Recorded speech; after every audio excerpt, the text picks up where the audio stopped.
everybody, my name is Hope and welcome back to my channel. I like musicals, they're a part of my life, and today we're going to be ranking High School Musical characters. Now, I think we can all agree that High School Musical, the original trilogy, was really a cultural reset for all of Gen Z. Like, that is just straight up facts. Like, it changed our lives forever. I was 4 when the first High School Musical came out in 2007, and let me tell you, I never forgot about it, and it followed me around until my adulthood. And when I say that, I don't mean that in a metaphorical way. No, I mean literally, it's followed me around. I did it when I was 14. I played it in school and I was Gabriella, and then I played it out of school and I was Taylor. And let me tell you, I could probably quote 90% of this musical by heart. And also, right, I go to drama school. I'm going into my grad year of drama school. Tell you why one of the second year projects is High School Musical on stage. Was I in it? No, but it was there. It's still following me around. So I think I have enough experience to talk about High School Musical to you guys. But before I get into this video, remember that you can like, comment, subscribe, do all of those things. I'm now Hope Wilson E on Instagram and TikTok. I actually don't know how I'm going to pronounce it yet. Hope Wilson, Hope Wilson A, Hope Wilson E is what I'm going with for now, just so people understand what I'm trying to say. But I just think without further ado, let's just get into it, you know? So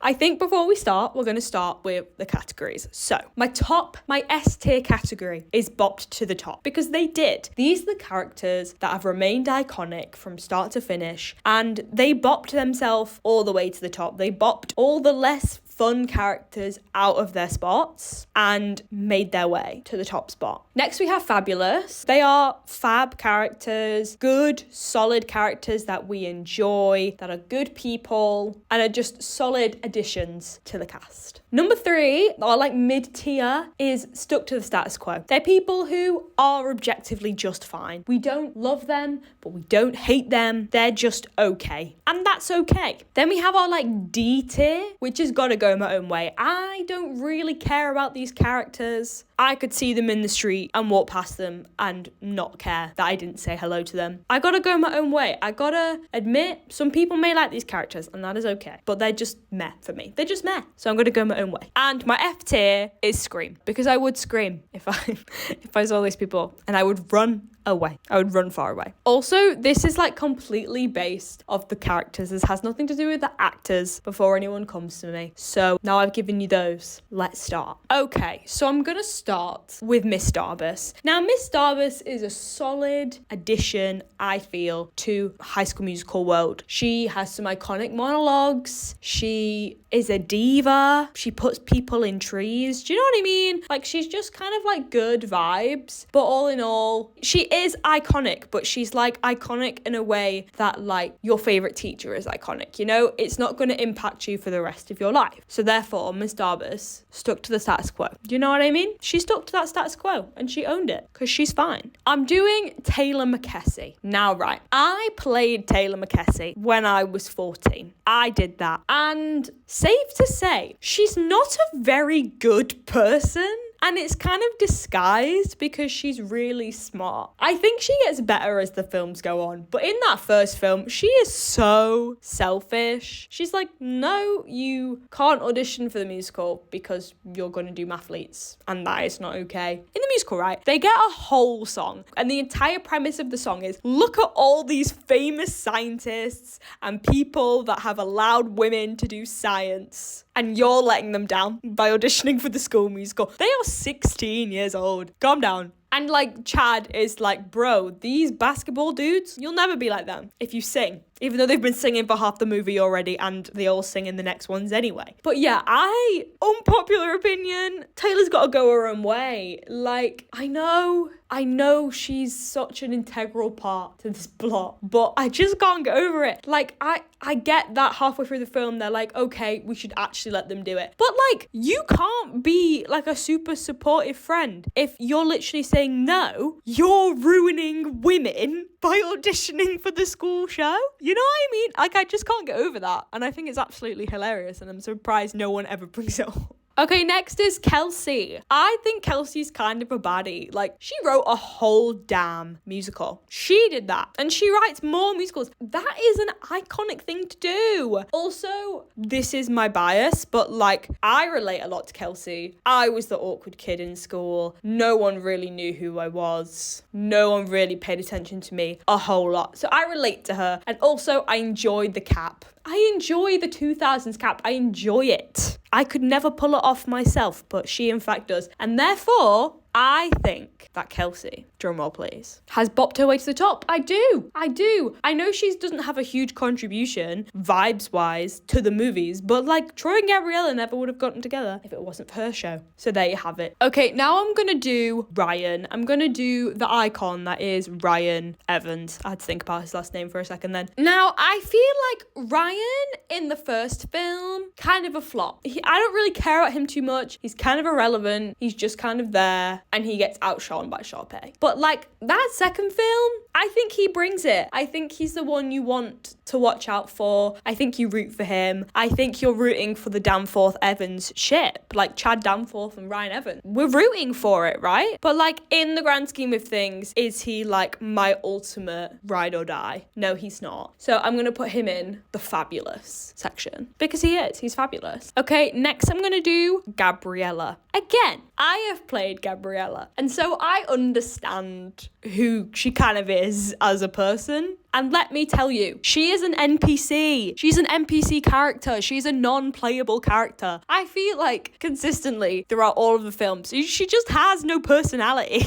And that's nobody's fault. It's just she falls into the trope of like the classic innocent girl. And typically a lot of the time they don't have a lot of personality other than being just that. Like if she's not moaning about her friends, she's moaning about Troy. If she's not moaning about Troy, she's moaning about her life. Like it's a constant cycle of moan, and I just don't care. Like I actively don't care. Like she's just boring. She's so boring, and I think you can make her more interesting. I think she's definitely more interesting after the first film, but that first film, my god, so boring. Like you literally see her kind of opening, start of something new. Hi Troy, that's it. Joins the school. Hi new people, that's it. She auditions for the musical. They're like, cool, amazing, great. Like then she shows that she's really smart. How? This is what I want to know. How in 2007, when we were all watching this, was Gabriella our favourite character? Was it just because she was the main character and we were kids? Was that it? Because there's nothing wrong with her. She's just boring. She's just boring. I'm gonna scream. Like, I don't hate her as a character. I really don't. Like I said, I actually really enjoyed playing Gabriella. It was a lot of fun. It was a new experience for me. But it was like, come on. You're the main character. Have some personality. At least Taylor had personality. It just wasn't a great one. Okay, next I'm gonna do Coach Bolton. What are those two doing in a tree? That was my impression. I hope you enjoyed it. I think I gotta go my own way from Coach Bolton. I don't think he adds anything massive. He just wants Troy to play basketball. And he says, what are those two doing in a tree? Which is a cultural quote, I must say. But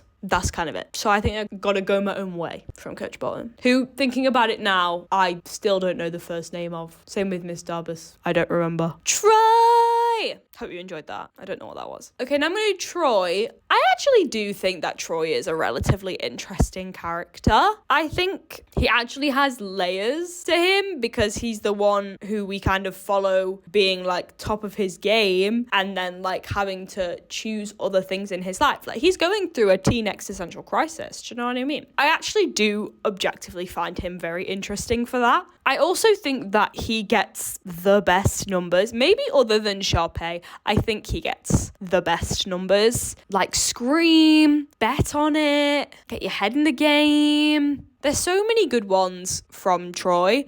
And also like Zac Efron. I feel like this is peak Zac Efron. I've got to say, besides the hair could be better, especially in the first one.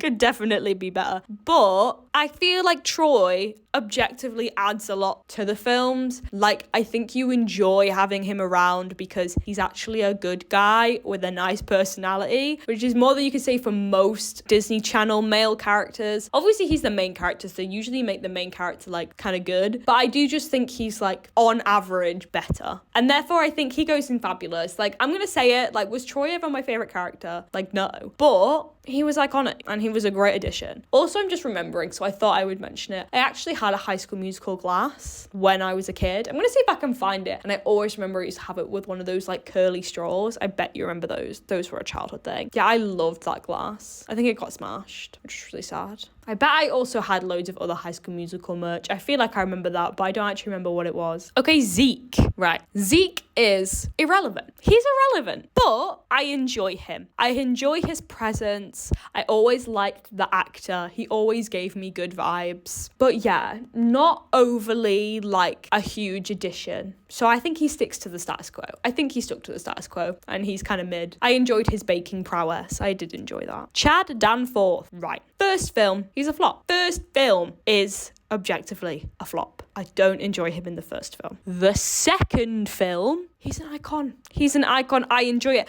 I just think I enjoy Chad and Ryan together. I really do. And Corbin Bleu is cool. What time is it? I remember when High School Musical 2 came out in 2009. I remember that was my favourite song. I used to listen to it all the time. I used to watch the music video. Like, I think it's because it was like the first number. And like, I just realised that he was a good dancer. And I don't know why, but as a kid, any character that was like objectively a good dancer, it just made me like them more because I enjoyed watching them be good at dance. But like, he kind of ate in that second film, I'm not gonna lie. And like, even in the third film, I just think he outdances a lot of the characters. And that, again, it just made me like him more personally. Like, can he be a little bit whiny? Yes. Does he always get what he wants and he makes it known? Yes. But I enjoy him. I enjoy him objectively. I think his t-shirts are a little dumb, but I enjoy him. And I want to put him in Fabulous, but that feels wrong because I like Troy way more as a character. So maybe, guys, maybe we move Troy up into the top tier. Maybe we do that. Maybe he bopped him his way to the top because I actually think that I would. And then Chad goes in Fabulous. Now, I'm not going to lie. I know I could Google this girl's name, but I can't be bothered. So I'm going to call her Tiana Sparkle because it's something like that. It's something dumb. Tiara? Is that her name? Tiana? Because Tiana is the one from Princess and the Frog. Tiara. It's like Tiara Sparkle or something dumb like that. I think she's an icon. I do. Not a great icon, but like High School Musical 3 wouldn't be the same without her. Do you know what I mean?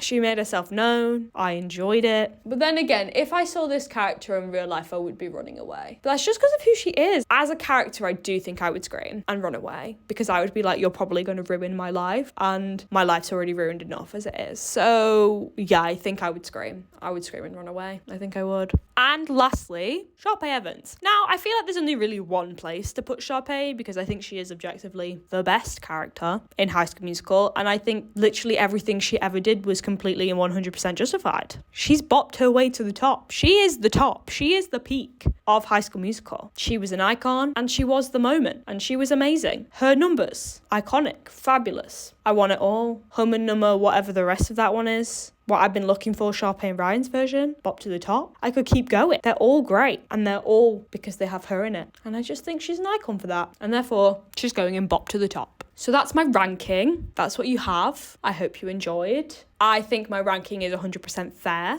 It is biased, but still fair, you know? And I hope you enjoyed it. So, thank you so much for watching this video. Keep liking musicals just as much as me, especially High School Musical, which I feel like is warranted a rewatch right now. Thank you so much for watching, and I will see you in the next video.